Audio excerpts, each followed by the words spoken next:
Hello, everyone. We're here discussing the practical tips listed in the book by Tubbs. And the first tip that I chose was listen for subtext, which is facts, feelings, values, and opinions. And this means kind of that you listen for key things that your brain picks up and puts relations to. And this will spark more listening, better listening for anything for that idea or topic because it's something that you can relate to. And an example of this would be like in class or lecture, that retaining the correct information is somehow based on listening to the things that you can put feelings, opinions to, or your values. And this really can improve your, listening for just zoning in on specific words or, feelings on topics or the values that they put into that topic.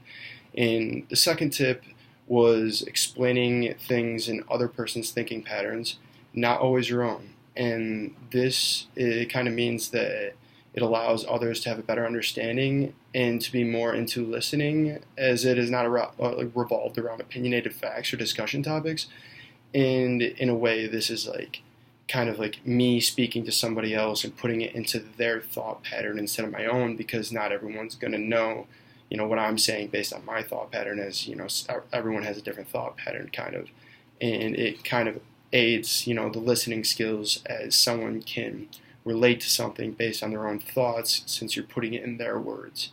An example of this would be like teaching in class, like a professor who is giving a lecture and is very opinionated, talking in his own sense, using I a lot, talking about his life. Most students aren't going to want to like remember or listen to that, because it's not in their thought process. It's not how they want to listen or learn things. It's kind of like a teacher just getting things off his chest to talk about topics in class, but only relating them to his personal life.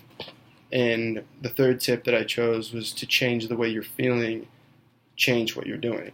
And this kind of pertains to people who are struggling listening to or remembering things that are like taught or spoke to them on, even though it might be kind of simplistic.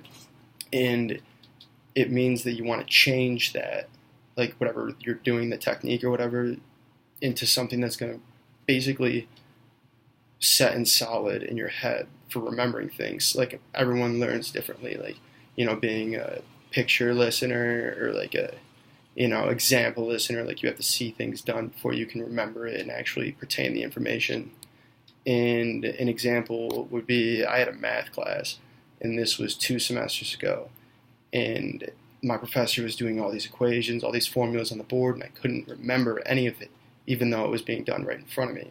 So I went home and I jumped on my computer and like looked up all these examples and all these, equations on the internet, and kind of just self-taught myself. And I could say that my brain kind of was like, all right, this is what you got to do. This is what you got to do. And I kind of remembered and listened better off that than I did my professor. In essence, that means like I changed the way I was doing because I wasn't feeling, confident in the information being given to me by my professors. So I changed the way I was learning by just looking it up on my own and teaching myself.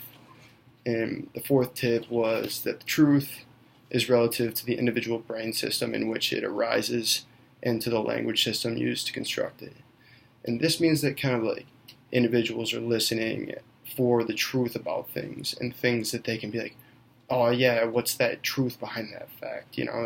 Like they're going to want to listen to something that is true in life rather than it's false and or opinionated or anything. Someone can make up just a definition behind something, but students are going to want to listen to, true things more like anyone's going to want to listen to true things. So even then, word of mouth, like that true thought or fact is going to get related to someone else. Be like, oh, hey, did you hear this? You hear this? And for an example, it was studying for exams.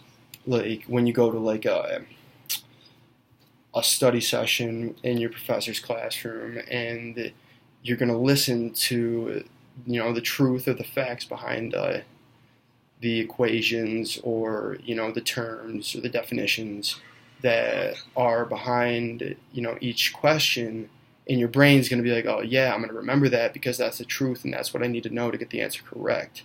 And everyone's, got a different learning process, but it usually sticks and makes it better if you're remembering the truth that is, relative to like someone's thought process. And it's going to help you retain more information based on just listening for the truth.